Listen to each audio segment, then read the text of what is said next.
Hello दोस्तों, YouTube में आपका स्वागत है। मैं हूं आपका दोस्त राजू कुमार। जो हम लोग का पिछला क्लास था वो लोकसभा के बारे में था। लोकसभा के बारे में हम लोग कंप्लीट डिटेल्स को जान लिए थे। लोकसभा के कार्यकाल के बारे में, लोकसभा के अन्य नाम के बारे में, लोकसभा के सदस्य के योग्यता, उनके कार्यकाल, उनके अधिकार और लोकसभा के अध्यक्ष के क्या कार्य हैं, लोकसभा के अध्यक्ष के कार्यकाल के बारे में, उनकी शक्ति के बारे में हम बारीकी से सब कुछ पढ़ लिए थे। किसके बारे में? लोकसभा के बारे में। तो अगर लोकसभा से क्वेश्चन को भी किया जाएगा तो आपसे नहीं छूटेगा, बन जाएगा। आज उसी प्रकार जिस प्रकार से लोकसभा का क्लास कंप्लीट किए थे उसी प्रकार से आज राज्यसभा का क्लास कंप्लीट करेंगे। बारीकी से करेंगे, एक एक पॉइंट पे ध्यान देते हुए, एग्जाम की व्यू से टू द पॉइंट करना हम लोग। ऐसा नहीं कुछ भी पढ़ लेना है, वही पढ़ना है जो एग्जाम में मिलेगा डायरेक्ट। समझ गए? तो आइए अपने इस क्लास में फोकस बनाइए और इस क्लास को अच्छे से कीजिएगा। आप लोग नोट्स नहीं बना पा रहे हैं, सभी लोग देख पा रहे हैं, हम कुछ स्टूडेंट ही नोट्स भेज रहे हैं। तो सभी से मैं कह रहा हूँ कि आप सभी लोग नोट्स बना के भेजिए। नोट्स बनाने में आप ही का फायदा है। चाहिएगा बने बनाए नोट्स मिल जाए किसी का नोट्स से, वैसे काम नहीं चलेगा। आपका जो अपना नोट्स होगा वो बहुत बेहतरीन होगा। खुद के बनाया हुआ नोट्स बहुत अच्छा लगता है और समझ में भी आता है। तो इसीलिए बार बार आप लोगों से कहते हैं कि नोट्स कम से कम अपना बनाइए तो बेहतरीन रहेगा। चलिए अपने क्लास को स्टार्ट करते हैं राज्यसभा के बारे में। दोस्तों मैंने एक आर्टिकल्स के बारे में बताया था। आर्टिकल्स 79 यानी कि अनुच्छेद 79। अनुच्छेद 79 में हम लोग पढ़े थे कि अनुच्छेद 79 में जो पार्लियामेंट है उनके 3 पार्ट के बारे में बात किए थे, 3 अंग के बारे में। पहला अंग राष्ट्रपति, दूसरा लोकसभा, तीसरा राज्यसभा। तो हम राष्ट्रपति और लोकसभा को ऑलरेडी पढ़ चुके हैं, यानी कि आर्टिकल 79 का जो 3 पार्ट है उसमें 3 पार्ट की बात की गई है, राष्ट्रपति, लोकसभा, राज्यसभा। तो इसमें राष्ट्रपति और लोकसभा को ऑलरेडी हम लोग क्या किए, पढ़ चुके। आज क्या पढ़ेंगे? आर्टिकल 79 का जो तीसरा अंग है वो क्या है, राज्यसभा के बारे में। तो राज्यसभा में क्या क्या है उनके बारे में बात करेंगे। तो राज्यसभा का किस आर्टिकल में वर्णन है, उनके सदस्य कैसे बनते हैं, सदस्य की चुनाव प्रक्रिया क्या क्या है, सदस्य के कार्यकाल क्या हैं, राज्यसभा के कार्यकाल क्या हैं, सदस्य के अधिकार क्या हैं, सदस्य के जो सभापति और उपसभापति बनते हैं उनके अधिकार क्षेत्र क्या हैं और राज्यसभा का क्या काम होता है। आज उनके बारे में हम स्टेप बाय स्टेप जानेंगे। किसके बारे में? राज्यसभा के बारे में। दोस्तों एक आर्टिकल्स है, आर्टिकल्स 80 यानी कि अनुच्छेद 80। अनुच्छेद 80 में राज्यसभा का वर्णन किया गया है। और जो राज्यसभा है इसमें कहा गया है जो उपराष्ट्रपति के पद पे होंगे वही राज्यसभा के पदेन सभापति होंगे। यानी यहाँ के जो चेयरमैन होंगे, सभापति होंगे, वो वही होंगे जो उपराष्ट्रपति होंगे। अच्छा, ये बात आप लोगों को हम पढ़ाए थे आर्टिकल 64 में, यानी कि अनुच्छेद 64 में, कि राज्यसभा के जो सभापति होंगे, जो उपराष्ट्रपति बन के आएंगे, ऑटोमेटिक सभापति बन जाएंगे। कहाँ के सभापति बनेंगे? राज्यसभा के। तो आर्टिकल 64 में क्या कहा गया था? आर्टिकल 64 में ये कहा गया था जो उपराष्ट्रपति होंगे वह स्वतः राज्यसभा के पदेन सभापति होंगे। यही बात लागू यहाँ होता है। तो आर्टिकल 80 यानी अनुच्छेद 80 का जो हम बात किए हैं, अनुच्छेद 80 में कहा गया राज्यसभा का वर्णन किया गया है और इसमें एक सभापति, एक उपसभापति और अन्य मेंबर की बात किया गया है।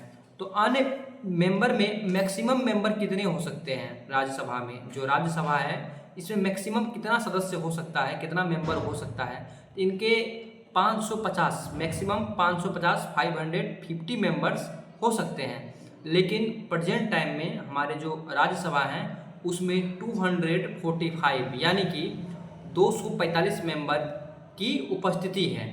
इन इतने के लिए क्या हुए हैं, इसमें 245 में दोस्तों, ये जो वर्तमान में 245 मेंबर हैं राज्यसभा के, इसमें 233 यानी कि 233 मेंबर जो है दोस्तों इलेक्टेड होके आए हैं, यानी कि निर्वाचित होके आए हैं। और 12 मेंबर जो हैं वो राष्ट्रपति के द्वारा नियुक्त किए गए हैं, यानी कि नॉमिनेट किए गए हैं। अच्छा, ये जो 12 जो मेंबर को नॉमिनेट करते हैं राष्ट्रपति, वो कुछ विशेष क्षेत्र के लोग करते हैं।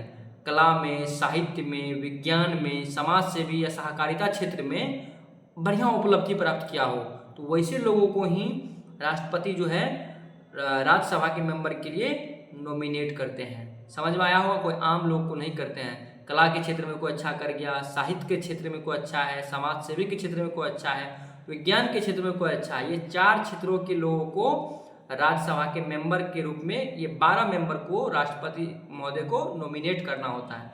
बाकी 233 मेंबर जो होते हैं वो इलेक्टेड होते हैं। हम बताएंगे इलेक्टेड जो होते हैं वो कैसे होते हैं, उसकी प्रक्रिया क्या है वो भी बात करेंगे। अब राज्यसभा के बारे में जान लीजिए दोस्तों। राज्यसभा को क्या कहा जाता था पहले? तो राज्यसभा को काउंसिल ऑफ द स्टेट कहते थे। क्या कहते थे? Council of the state. हम बताए थे आप लोगों को। लोकसभा को के बारे में बताए थे कि लोकसभा को हाउस ऑफ द पीपुल कहा जाता था। क्या कहते थे लोकसभा को? House of the people. उसी प्रकार से अपना जो राज्यसभा है उनको काउंसिल ऑफ द स्टेट कहते थे। लेकिन 23 अगस्त 1954 में इनका नाम परिवर्तन कर दिया गया। Rajya Sabha house council of the state का काउंसिल ऑफ द स्टेट की जगह पे राज्यसभा होने लगा। इसी डेट में 23 अगस्त 1954 में ही लोकसभा का भी नाम लोकसभा हुआ। पहले क्या था? लोकसभा का नाम था हाउस ऑफ द पीपुल और उसका हो गया लोकसभा। ये जो राज्यसभा है इसका नाम था काउंसिल ऑफ द स्टेट। तो 23 अगस्त 1954 को काउंसिल ऑफ द स्टेट से नाम हो गया राज्यसभा। अब जान लीजिए राज्यसभा का कार्यकाल क्या होता है। जैसे कि लोकसभा था तो लोकसभा भंग हो सकता था कार्यकाल से पहले भी, बताए थे राष्ट्रपति जो है आपातकाल में भंग कर सकता है। लेकिन दोस्तों जो राज्यसभा है इनका अनिश्चित काल के लिए होता है, यह कभी भंग नहीं होता है। क्या नहीं होता है? भंग नहीं होता है। यह अस्थाई सदन है। कौन सदन है? अस्थाई। जान लीजिए जो राज्यसभा है, राज्यसभा को अन्य नाम से भी जानते हैं। जिस प्रकार से लोकसभा का हम नाम बताए थे बहुत सारा, उसी प्रकार राज्यसभा के भी अन्य नाम हैं। राज्यसभा को किस किस नाम से आप पुकार सकते हैं जान लीजिए। राज्यसभा को आप अस्थाई सदन कह सकते हैं। कौन सदन कह सकते हैं? अस्थाई सदन कह सकते हैं। बुजुर्ग सदन कह सकते हैं। कौन सदन कह सकते हैं? बुजुर्ग सदन कह सकते हैं। अस्थाई सदन कह सकते हैं। उच्च सदन कह सकते हैं। क्या कह सकते हैं? उच्च सदन कह सकते हैं। बुजुर्ग सदन कह सकते हैं। अस्थाई सदन कह सकते हैं। ये सभी नाम राज्यसभा का ही है। इस प्रकार से लोकसभा हम बताए थे। ठीक है। अब जान लीजिए दोस्तों राज्यसभा के जो मेंबर होते हैं बनने के लिए योग्यता क्या होनी चाहिए, मतलब उसकी जो एलिजिबिलिटी है वो क्या होनी चाहिए।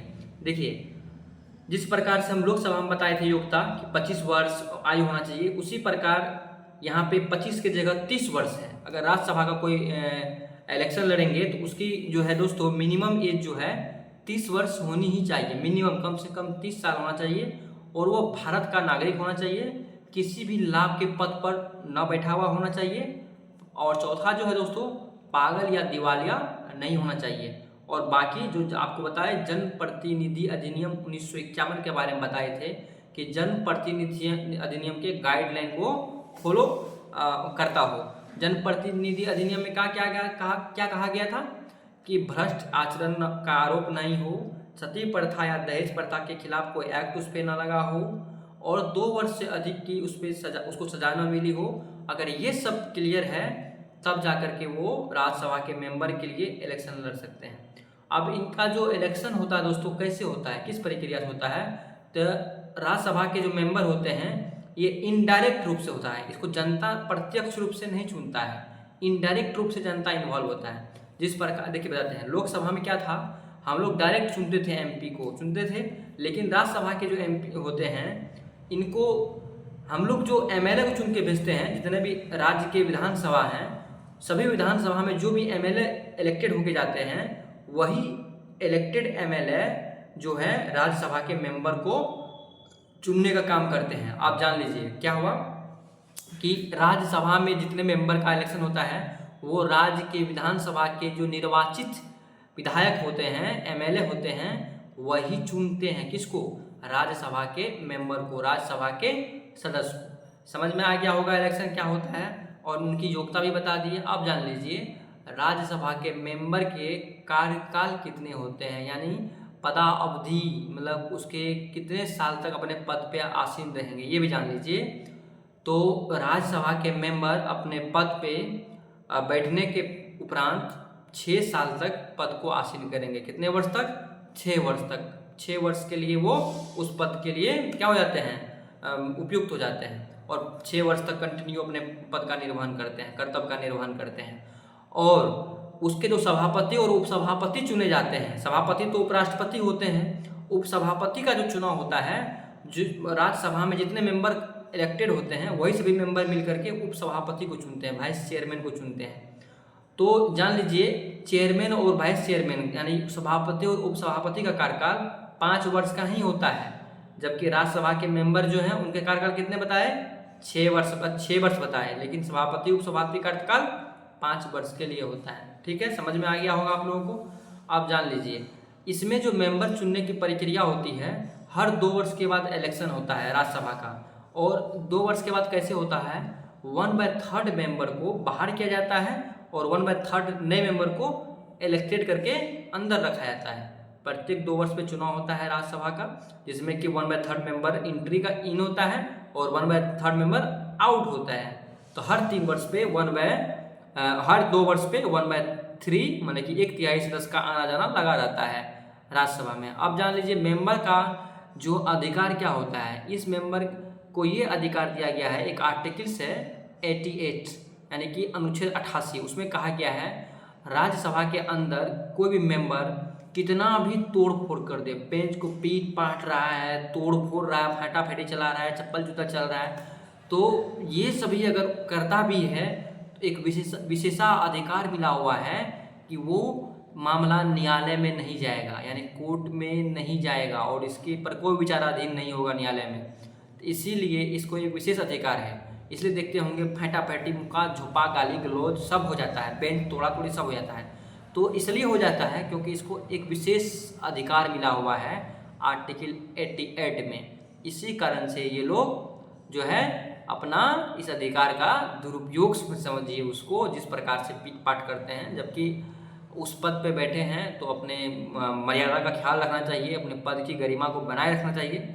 लेकिन पक्ष और विपक्ष, सत्ता पक्ष और सत्ता विपक्ष में नोका झोंकी हो जाता है, जिसमें कि कुछ बदसलूकियाँ भी हो जाती हैं, कुछ ऐसे भी काम हो जाते हैं जो निंदनीय होते हैं वो। लेकिन क्या कीजिएगा, अब तो उनको अधिकार मिला है तो उसका सब कोई अधिकार का अपना दुरुपयोग करता है। जो सही आदमी होता है अपना कर्तव्यों का सही से निर्वहन करता है, अपना अधिकार का सदुपयोग करता है। लेकिन कुछ ऐसे भी लोग हैं जो दुरुपयोग करते हैं, तो सबका अपना अपना है। ये दोस्तों हो गया आपका राज्यसभा के बारे में। राज्यसभा के मेंबर बता दिए, राज्यसभा के जो है सभापति के बारे में बता दिए, कार्यकाल बता दिए, सदस्य बता दिए। और देखिए राज्य के विषय पर कोई भी काम अगर राज्य सूची में ऐड करना होगा तो वो राज्यसभा में ही पारित होता है, उसके 2/3 मेजोरिटी से यानी 2/3 बहुमत से पास करके लोकसभा में भेजना होता है। तब जाके लोकसभा राज्यसभा के विषय पर या राज्य सूची के विषय पर अनुमोदन देके पारित कर सकता है। तो याद रखिएगा राज्यसभा जो होता है राज्यों का परिषद होता है, सभी जितने भी विधानसभा हैं उन सभी राज्यों के एमएलए के द्वारा चुन के भेजा गया सदस्य जो होते हैं, मेंबर जो होते हैं, वो राज्यसभा में बैठने का कार्य करते हैं। तो ये सारी बातें दोस्तों थी राज्यसभा के बारे में। मेंबर बता दिए, चेयरमैन बता दिए, वाइस चेयरमैन बता दिए, कार्यकाल बता दिए, कार्यावधि बता दिए, और बताते हैं ये आपको बता चुके हैं कि राज्यसभा भंग नहीं होता है। क्या नहीं होता है? भंग नहीं होता है। इनका चुनाव बता दिए, इसका जो योग्यता भी बता दिए मेंबर का। तो ये सभी बात राज्यसभा के बारे में कंप्लीट हुई। नेक्स्ट क्लास जो होगी वो नेक्स्ट क्लास में बताएंगे। अभी लेते हैं आप लोगों से विदा। कमेंट में फीडबैक जरूर दीजिएगा। जय हिंद दोस्तों।